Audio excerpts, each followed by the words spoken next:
Our role as storytellers is to craft a story to help position the property, not what it is today, but what it can become. That's our role, is to effectively transact real estate by achieving the highest price with least risk for our client. Like the second half of 2023 is when we were going to see transaction volume tick up measurably. Based on what happened last week in the banking world, I think there's more pause in the market from folks. There's just more uncertainty, which continues to put investors on the sidelines. There'll be some transactions that occur this year to create liquidity in order to balance their portfolios. That without a doubt that will happen this year. Hi everyone, and welcome to Design Development, your hub to learn direct from top performers in real estate development, design, and construction. I'm your host, Rens Hayes, founding partner of H&O Lifelong Learner, and I am personally obsessed with high-powered organizations and the leaders that guide them. If this is your first time listening, thanks so much for joining us. And if you're a returning listener, can't thank you enough. Let's go. My pleasure to introduce today's guest, Adam Dunn, Managing Director at Berkadia. Berkadia is an integrated commercial real estate company. They're in investment sales, mortgage banking, and loan servicing. So they really have that integrated service to provide value to commercial real estate developers and investors alike. Adam in particular and his team, they're in the Boston market. They're boots on the ground. They understand what's going on in the market.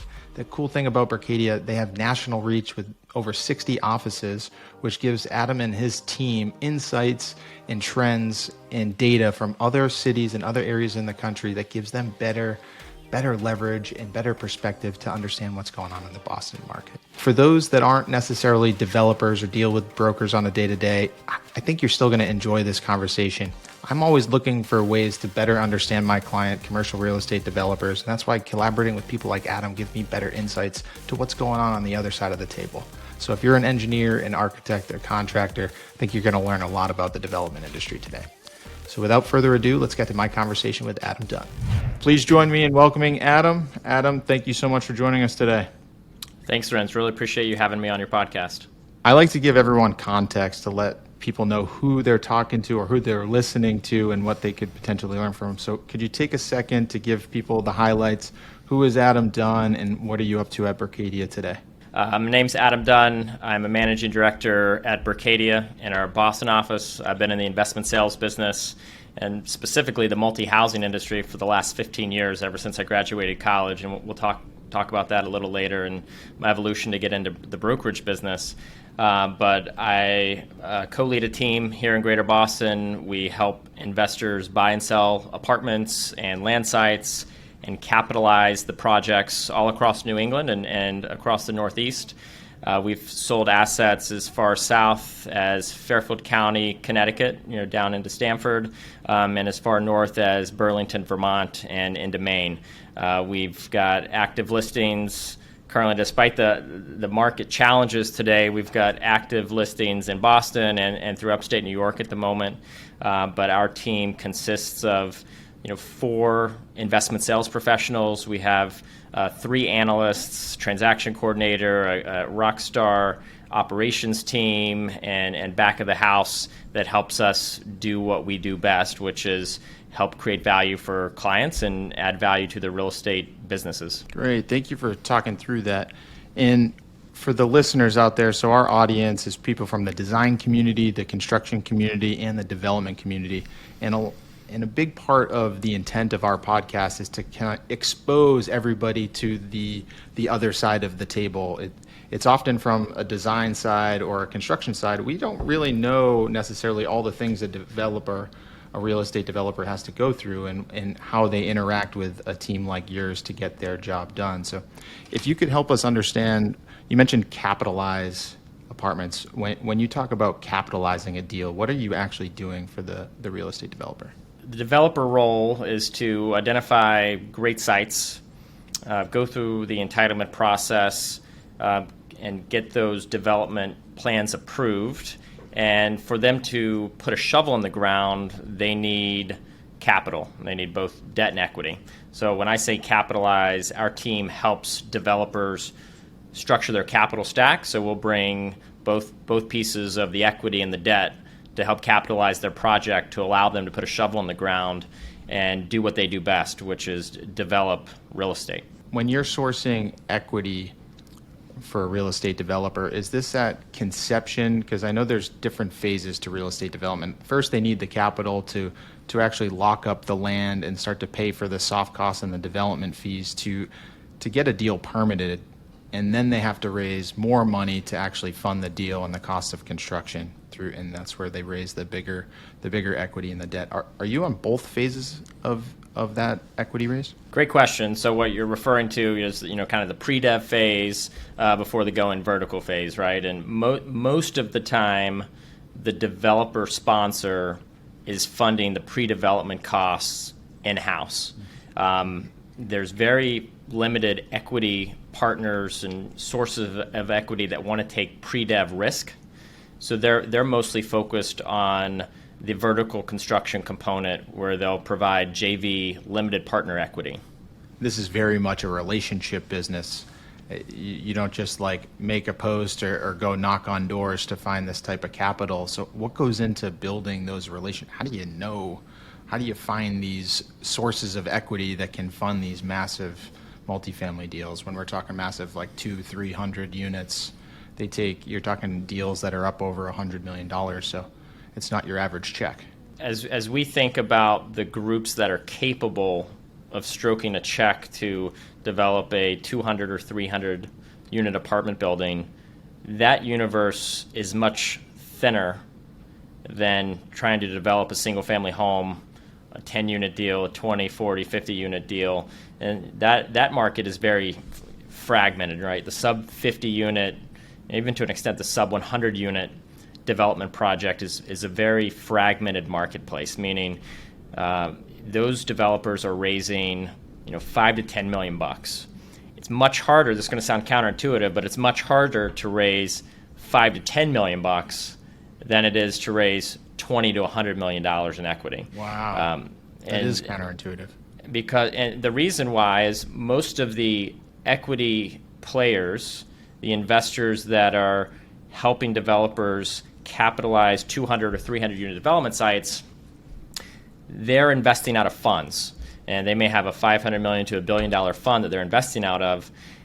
And they're all about efficiencies, right? They want to be able to put out as big an equity check as possible so they can help, so they can generally help satisfy their requirements from a fund mandate with fewer projects than more, because it's more work, right? So if they had $1 billion fund and they were putting out $5 million equity checks, it would take a long time to close the fund. Whereas doesn't move the needle, right? Right. So if they're putting out $50 to $100 million, it'll be much quicker for them to complete the fund and go raise a new one.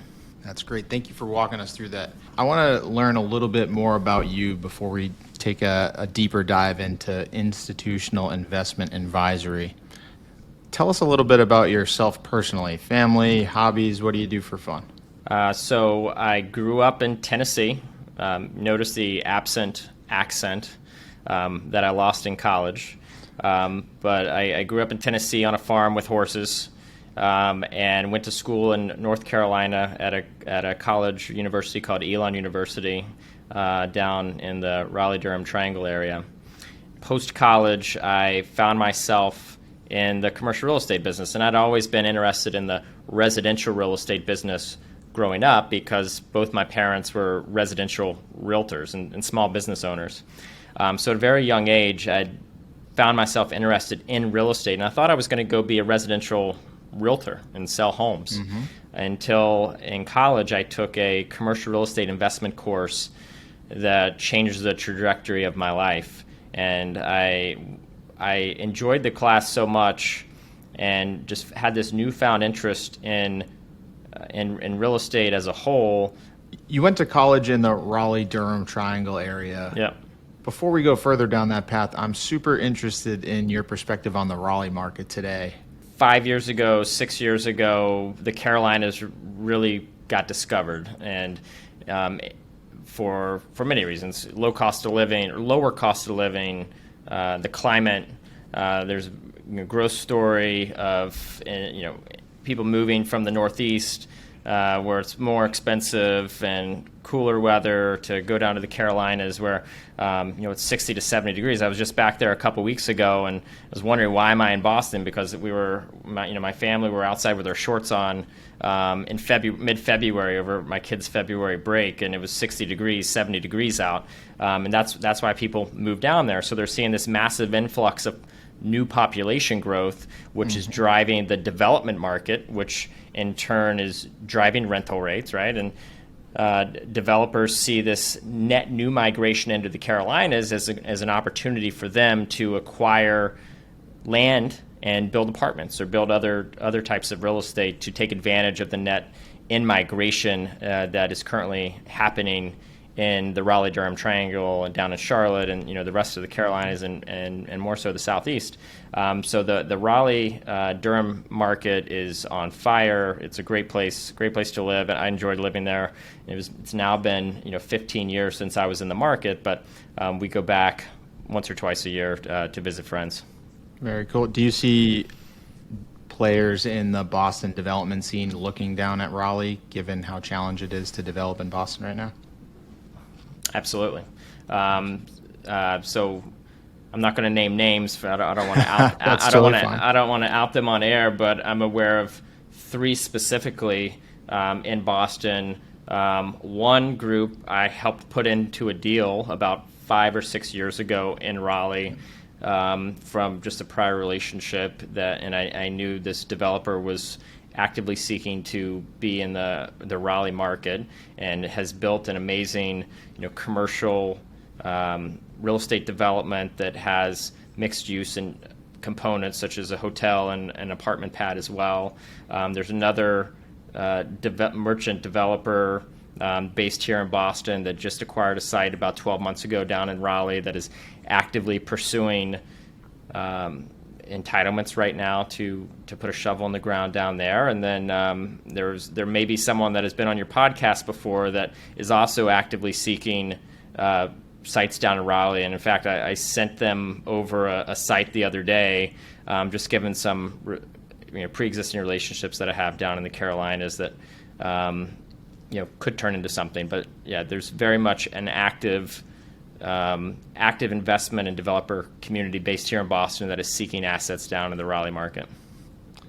It's an exciting area, and we'll get into the state of the market a little later in today's conversation, but I could see some of the demand here because of the rate increase. If I'm a young professional and I'm looking to stay on the East Coast, Raleigh's a pretty appealing place from my perspective. That was a little bit of a tangent. Going back to your early life, so your parents were residential real estate agents, and through college you got exposed to commercial real estate in the brokerage world. And something I didn't understand before, and I'd love to hear your perspective, you don't have commercial real estate agents, so to speak. It comes into the brokerage world versus the residential. They're 2 very different businesses or 2 very different professions. Could you talk a little bit about the difference between the 2? Sure. Yeah. Residential real estate agents help people like you and I buy homes and buy houses. They generally work nights and weekends because that's when you and I are off of work, right? And that's when we're able to go tour homes and get our make time to go do so with our family if we have one. And these residential agents can sell 3 homes a year, or they can sell 300 homes a year, and it's a very specialized approach with these agents that sell homes. Like I'm a commercial broker. I would never be qualified to go sell a house, right? And they know all the nuances about proper disclosures for lead and asbestos and septic systems that I have no business advising someone on because it's out of my scope of expertise.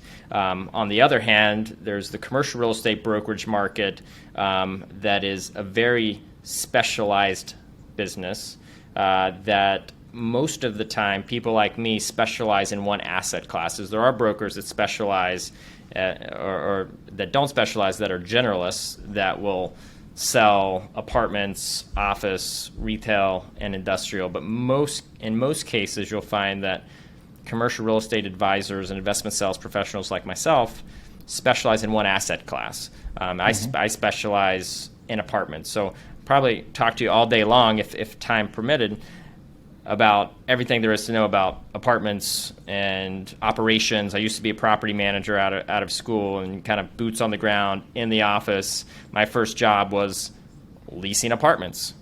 My mom was furious because, I'll go to college and the plan was to be a doctor or an investment banker in her eyes, right? And I had zero interest in either of those paths.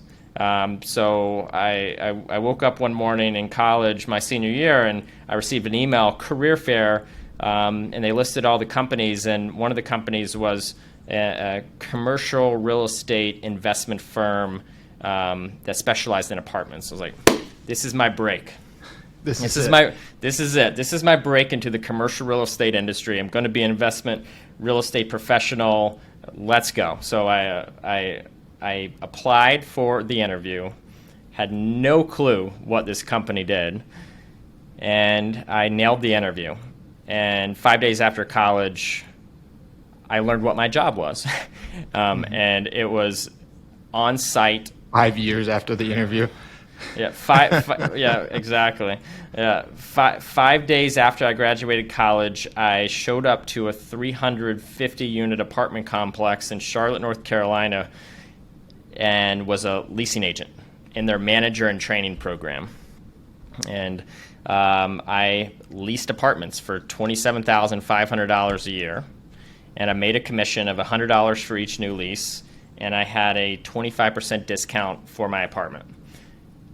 My mom was upset with me that I did not have a six-figure job right out of college at an investment bank. This was in 2008. So I started working in June of 2000. Exactly.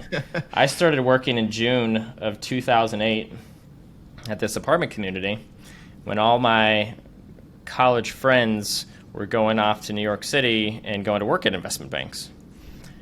By September, October, they didn't have jobs. Right? It was a tough year to enter the workforce given the global financial crisis. I, in a way, in the multi-housing property management business, was not affected at all because operations were going strong. My company continued to buy apartments despite the volatility in the market. And 6 months into my manager and training program, I was promoted to be a property manager, and I started working at a 100-unit apartment community as the property manager. My pay went from $27,500 to $60,000 a year. I got a free apartment. I got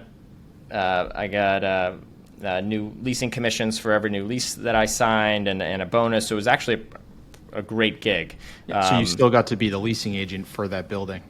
Yeah, so it was a 100-unit asset, and generally the rule of thumb is for every 100 units, there's one full-time employee in the office and one full-time employee on the maintenance side, right? So as manager of a 100-unit community, I wore a lot of hats. I was the property manager, the leasing consultant, the janitor.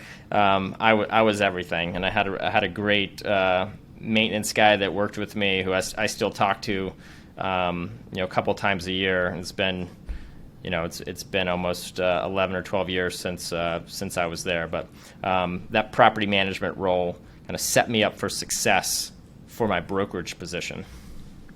I like to connect past experiences to how they give you a different perspective in your current profession. So you went from property manager and leasing agent at an apartment, and now as an investment sales or agent or in the brokerage community servicing multifamily and investors and developers in the multifamily market.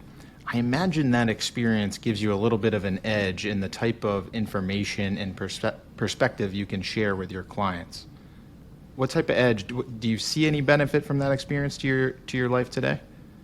Absolutely. I can rip apart a rent roll or a trailing 12 financials like nobody's business. So being able to know operations has really benefited me in my current role because I can review a P&L or a trailing 12 financial statement that a client provides us and says, how do we look, right? How do we compare, how do our operations compare to another like-kind community? And so what kind of things are you looking for on that rent roll? Because obviously I haven't looked at a rent roll or evaluated a multifamily, and I imagine some of our listeners probably have, but a lot haven't. So that perspective would be helpful. Yep. So starting at the top, with revenue, what's the average rent on a per unit basis, and how does that compare to the competitive set? So the communities within close proximity that a prospective renter could potentially live at and shop or visit as they're trying to make a decision of where they want to live, right? So, comparing average in-place rents at our subject property with the competitive set, get a good indication of the financial performance from a revenue perspective and the positioning the community currently falls within. The next lines down would be the vacancy rate, right? Or are we in line with market vacancy rate? Today in the Boston market, vacancies plus or minus 4 or 5%, meaning that 95 to 96% of the units are occupied. In some cases it's more, some cases it's less, but that's the general baseline. And so is the subject property performing well relative to the competitive set from an occupancy perspective? Then we look at other income. And this would include, pet fees, parking income, and other amenities that the property may have, like a self-storage or garage parking that would fall in the other income line. And we just underwrote a deal maybe 2 weeks ago where they weren't charging for parking, right? So the other income line was low compared to the competitive set, and we dug in a little bit and realized that they weren't charging for parking at this community where all the competitors were charging $150 a month. Right, so you can easily, you do some back of the napkin math. $150 times 200 units times 12 at a 5 cap. That's $7 million in value. Could you walk us through that valuation? That was something I don't think people outside the industry necessarily know, and I know I certainly didn't understand how commercial properties were valued previously. In the single family, which we're all exposed to, there's the MLS, you can look at comps like these other buildings sold for X, we're a similar size, similar town, similar neighborhood, so we can say within this range, that's the current value of a comparable property. It doesn't quite work like that in multifamily. It has a lot to do with the net operating income. So does that parking revenue contribute to the net operating income of the asset?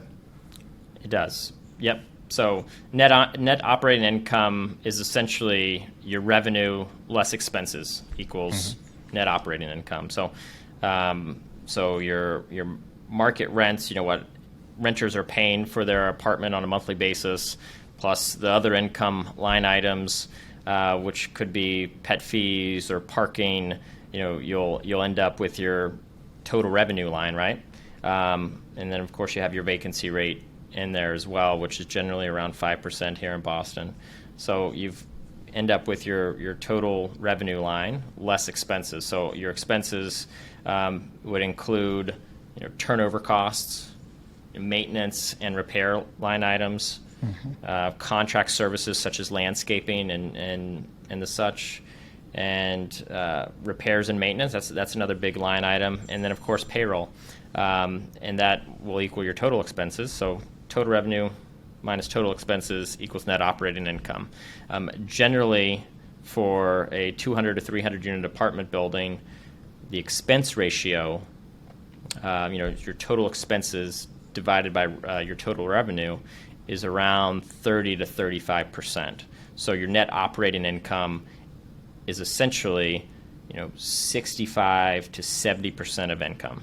And then, That's of great. course, after net operating income, you have capital reserves. So the CapEx expenditures are material, non-recurring expenses, such as appliance replacement, roof repairs and replacement, window replacement, that is excluded from the net operating income line.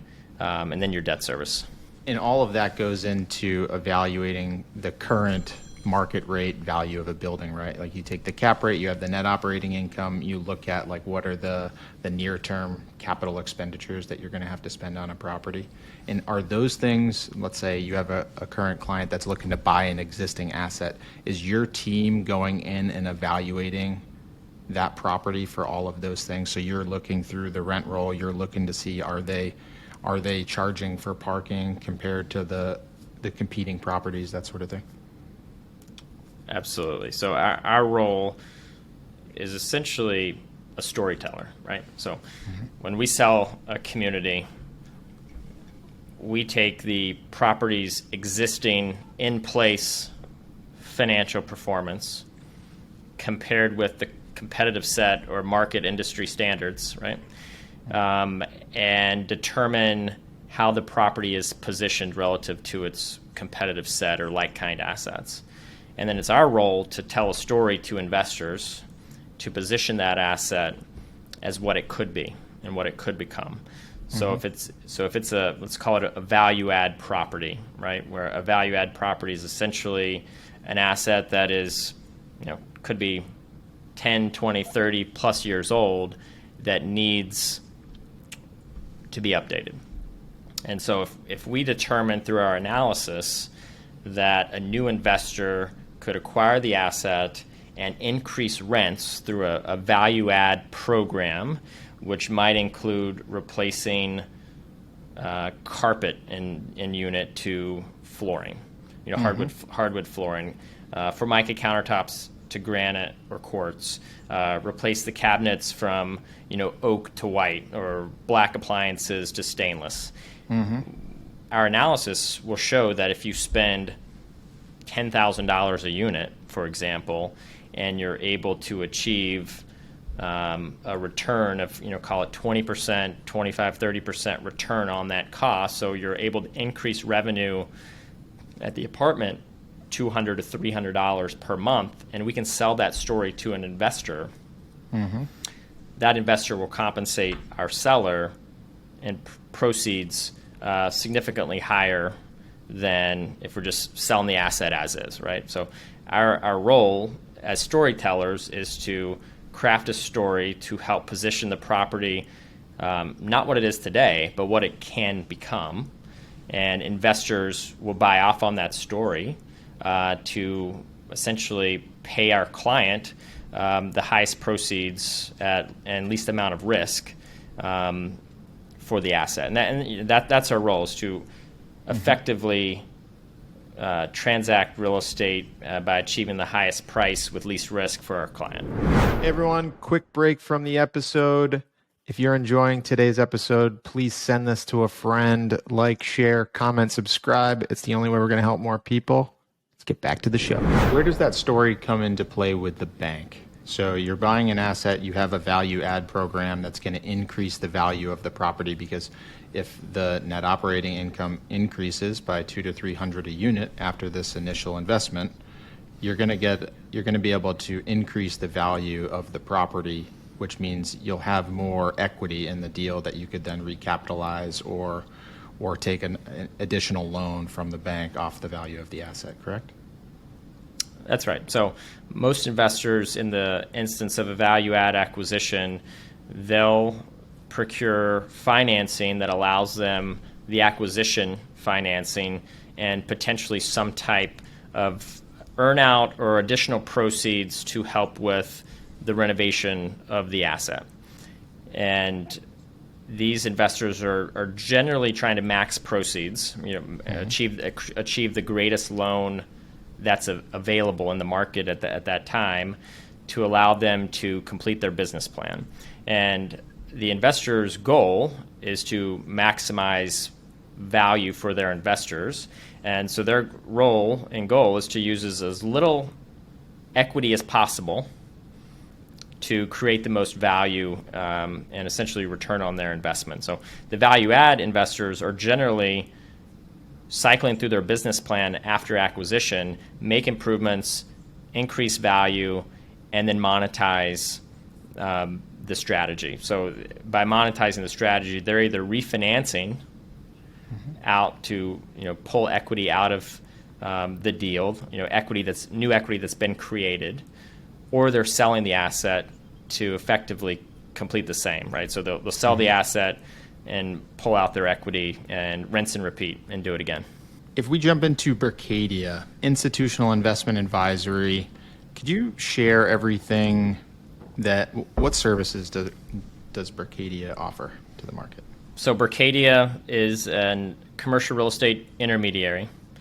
We help investors as a firm sell assets, capitalize assets, and we have a servicing portfolio, and I'll explain each of those. So on the investment sell side, we help both private capital, middle market, and institutional investors buy and sell apartments, lab life science, healthcare, medical office, hospitality, so hotels. So you guys service pretty much every asset class. You particular in your team are multifamily. Is that right? That's right. So we don't do retail, we don't do industrial, but from a multi-housing, we don't do office, but from a multi-housing perspective, it's not just conventional market rate multi-housing, which is what my team specializes in. There's several other specialty housing groups that are at Berkadia as well. So we've got an affordable housing team, and that team works on LIHTC properties, which is low-income housing tax credit assets, as well as project-based Section 8 and any other type of affordable encumbrance asset that is known. Our affordable housing team is number one in the entire affordable housing business, and from a transaction perspective. It's amazing. It'll play an important role over the next few years, I imagine. That's right. We've got a student housing specialty group. We have a seniors housing specialty group. And so from a housing perspective, multi-housing perspective, Berkadia started as a multi-housing shop. So in 2008, 2009 timeframe, Berkadia was acquired by our current owner, which is Warren Buffett, Berkshire Hathaway, and Jefferies Financial. It's a 50-50 JV. And our business was born in 2009 for a servicing play. And when the servicing business is essentially Berkadia services loans, right? So manages the loan portfolio of today, $400 billion worth of loans. So we have a team locally in the U.S. as well as a team in India who helps service $400 billion worth of loans, which pays servicing income and servicing fees to allow Berkadia to essentially keep the lights on in times like we're in today. And it's a great business to be in because it's cycle resistant, and it allows Berkadia to go from a company that is not in investment sales in 2009 to today, 12 years later, 14 years later, essentially be the largest privately held intermediary in the business. So our competitive set is all publicly traded for the most part. And last year, Berkadia did approximately $22 billion in investment sales and roughly $37 billion in mortgage banking.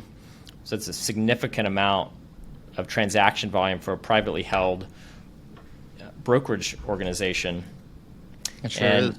And how many offices does Berkadia have? Are you throughout the country? We have 65 offices across the country. And this is all in 12 years. That's right.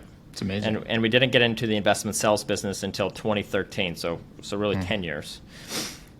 But in 2013, Berkadia bought a company called Hendricks and Partners, which was a kind of a private capital middle market investment sales platform that launched the investment sales business. And maybe just taking a step back, why did we get into the investment sales business? Well, when Berkshire Hathaway and Jefferies Financial acquired Berkadia in 2009 for the servicing book, they realized it's an incredible business to be in. So a few years later, they got into the mortgage banking business. So they started originating loans for clients, and then they would help service the loans as well. And then in 2013, they said, well, if we're originating loans and we're servicing loans, why don't we help sell apartments?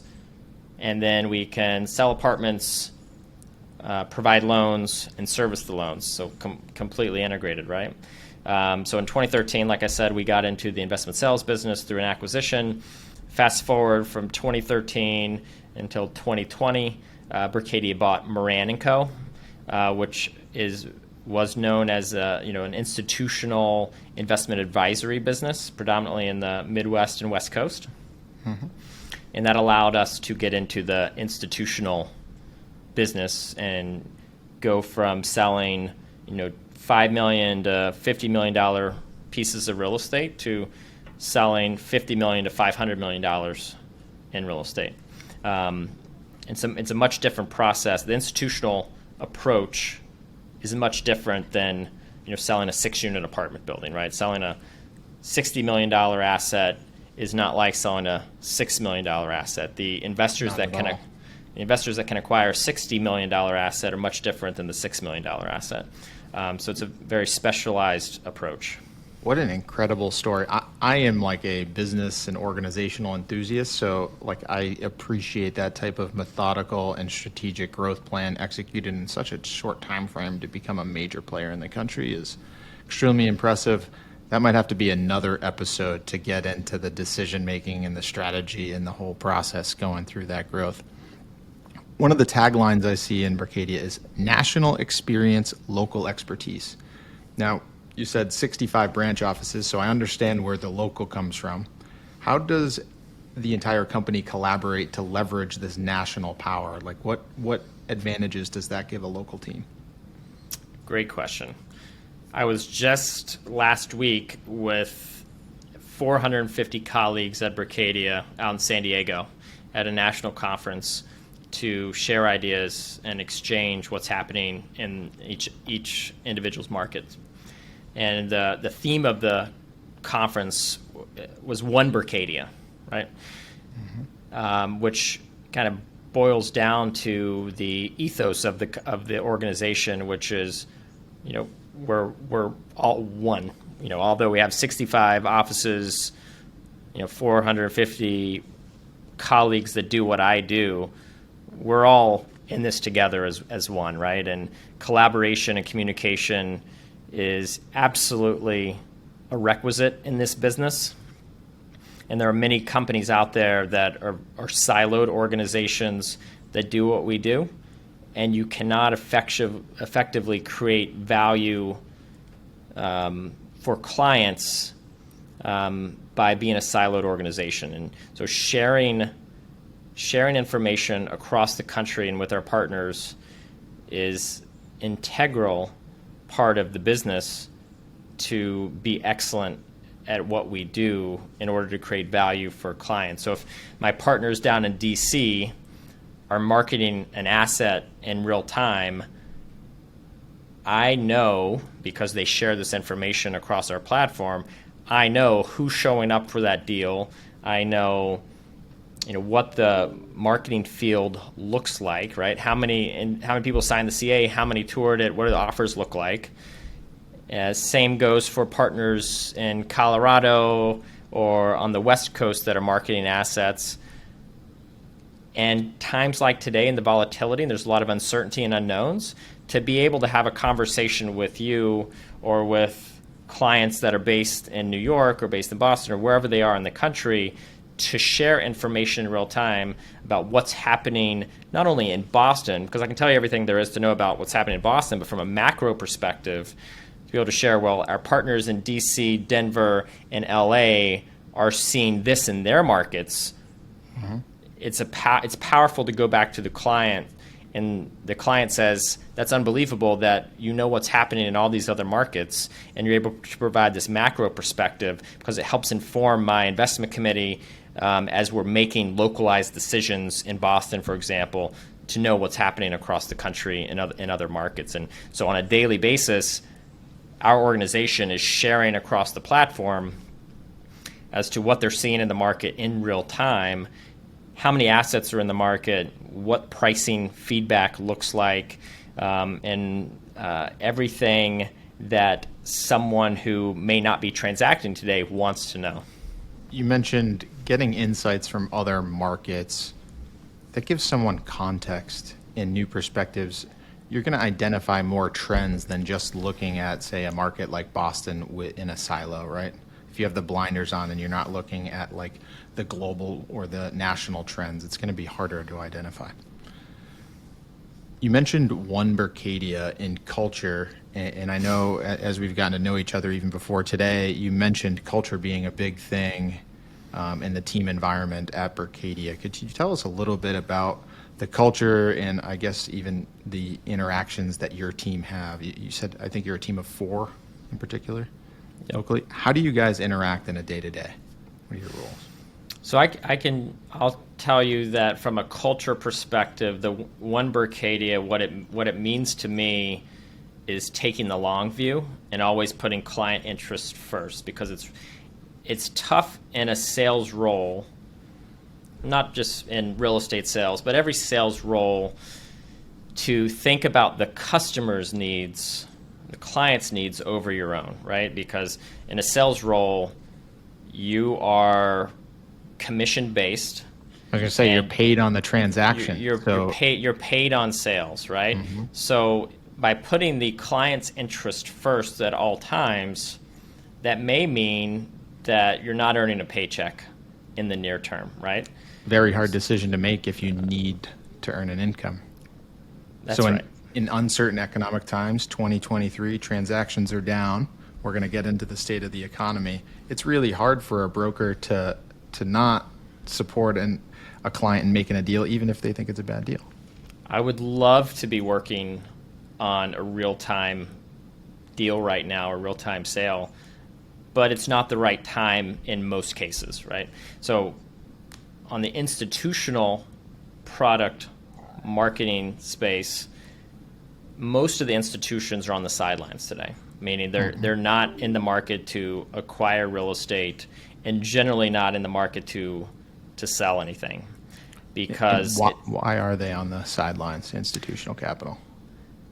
Because of the uncertainty in the capital market space, so the debt market specifically, it's really tough today to underwrite a loan.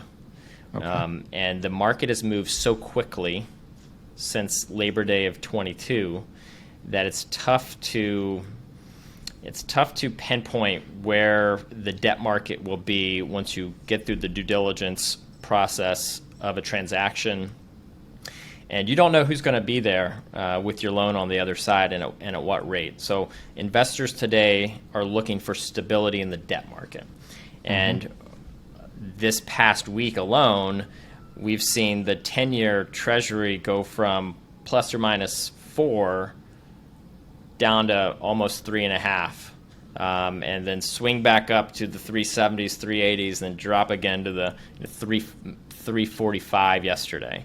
So it's. Could you elaborate on that for us? What exactly do you mean by that Treasury swing, and how does that impact us?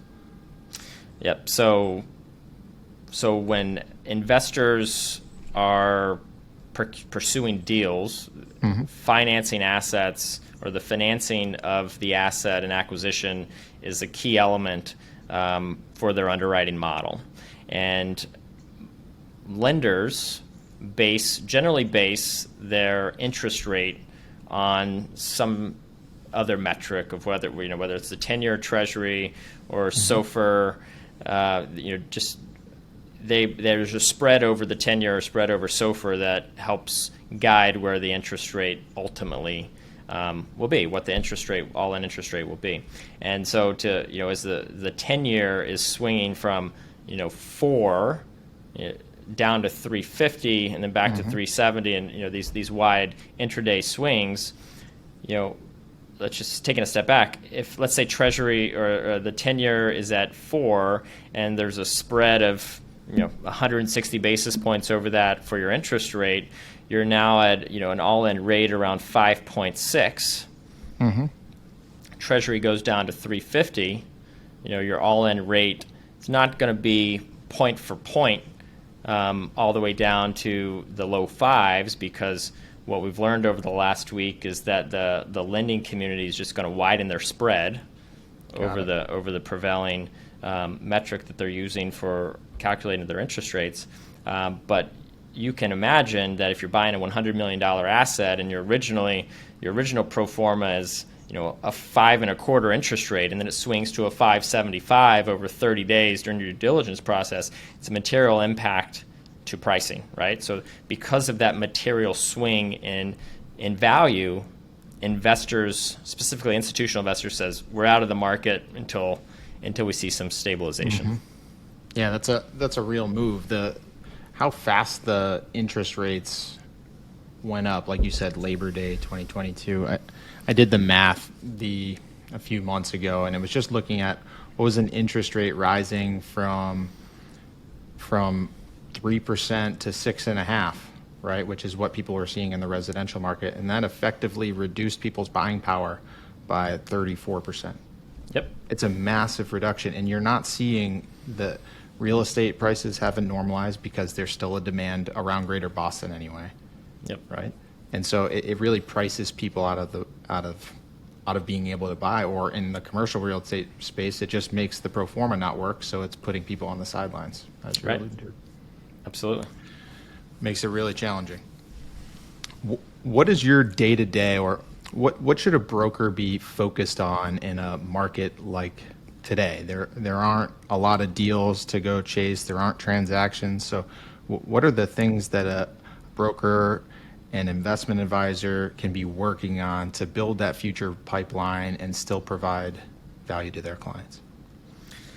Great question. And one of my friends and partners in the real estate business for the last 10 to 12 years, I actually interviewed him recently on my podcast, and he said something that I thought was extremely valuable, and that's control the controllables.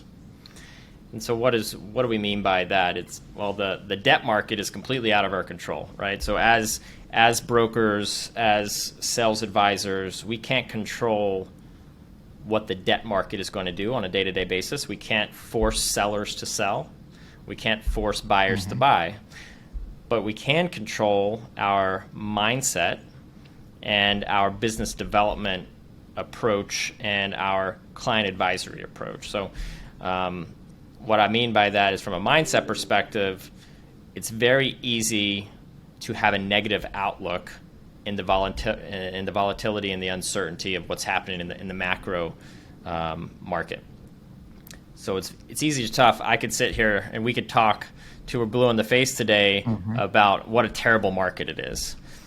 But shifting the mindset to talk about all the opportunities that are going to come and shift that mindset from negative to positive, it's a much better conversation to have, right? And so having the opportunity outlook, and that although the market is challenging today, there are a lot of opportunities in the future that will come from actions done today. So business development was the second point.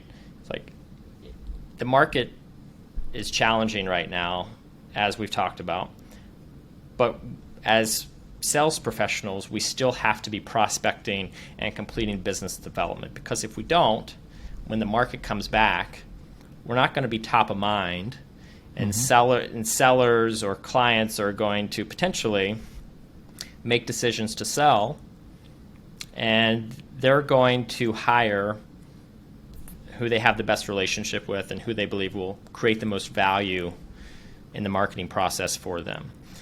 And so by staying in front of clients from a business development and prospecting perspective today and creating value is going to set a difference and make a difference and create separation between the competitive set in the sales broker market. So my competitive set, I want to create separation in the times of uncertainty, so I'm thought of as top of mind. So I'm calling clients and prospective clients every day, right? I'm posting on social media. I'm participating in podcasts like we're doing today, to be top of mind and to make impressions. Not good impressions or bad impressions, but how many times can I be seen and heard as a thought leader, so when the time to make a decision to sell comes, I'm thought of, right? I mean, that's what You could be the best broker in the world with all the information and the best guidance and judgment in the market, but if people don't know you, or people don't have you top of mind, or know what you're focused on, or that you're doing all these right things, they're not going to come to you, right? So being known is such an important thing in today's world, especially in a competitive environment. That's exactly right. That's awesome. And you mentioned your podcast, the CRE Deal Room. That's Commercial Real Estate Deal Room. You just recently launched. Where can people tune in to hear about the CRE Deal Room? So you can follow me on LinkedIn, Twitter, or Instagram at Adam Dunn CRE, and there'll be links to the podcast, the CRE Deal Room, or the CRE Deal Room, however you want to say it. So that was really born out of I've been fortunate to have been successful as a broker, and want to share the knowledge with others, specifically other brokers. But so the podcast was created to help brokers become advisors, right? So to help give them the tools to take the long view and not just be focused on the transaction. And you hear me. That's a mindset shift, right? It's a mindset shift. So instead of I say broker a lot, but that's just what most people call the profession of what I do is a broker. But I think there's a difference between being a broker and an advisor, right? Being a broker to me is a very transactional oriented approach and term. Being an advisor is taking the long view and advising clients through the good and bad, right? And as I mentioned to you earlier, it's counterintuitive for a broker to tell you not to sell today because my income is based on transactions, right? And given the climate, there are many cases today that we're advising clients not to sell, and unless you have a loan maturity, an end of fund life, or a redemption queue that you need to create some liquidity, now's not the most opportune time to sell.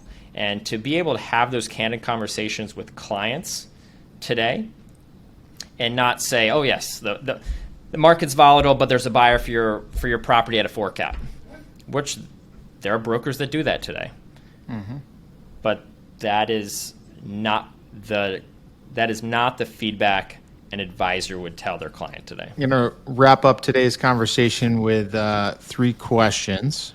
And this first one might be a tough one, but I want you to just give your best guess, your best prediction. But market prediction, we'll stick to Boston. Market prediction over the next 24 months. So if you asked me this question 3 weeks ago, I would have said second half of the year, based on everything that we were hearing from the National Multi-Housing Council convention in Las Vegas into January, early February. It felt like the second half of 2023 is when we were going to see transaction volume tick up measurably. Based on what happened last week in the banking world and still continues to fall out this week, I think there's more pause in the market from folks, or more, there's just more uncertainty, which continues to put investors on the sidelines. There'll be some transactions that occur this year that are a result of a redemption queue, right? Investors needing to create liquidity in order to balance their portfolios. That without a doubt that will happen this year. There will be investors who have a loan maturing that will either be forced to refinance or forced to sell. That will happen as well. And there'll be assets that are sold that are at the end of a 10-year hold period or in part of a fund that is wrapping up. So there will be sales, but we won't be back to a normalized $3.5 billion a year market that we typically are until, my prediction, 2024, we'll see significant transaction flows again that may err towards Q2, Q3 of 2024.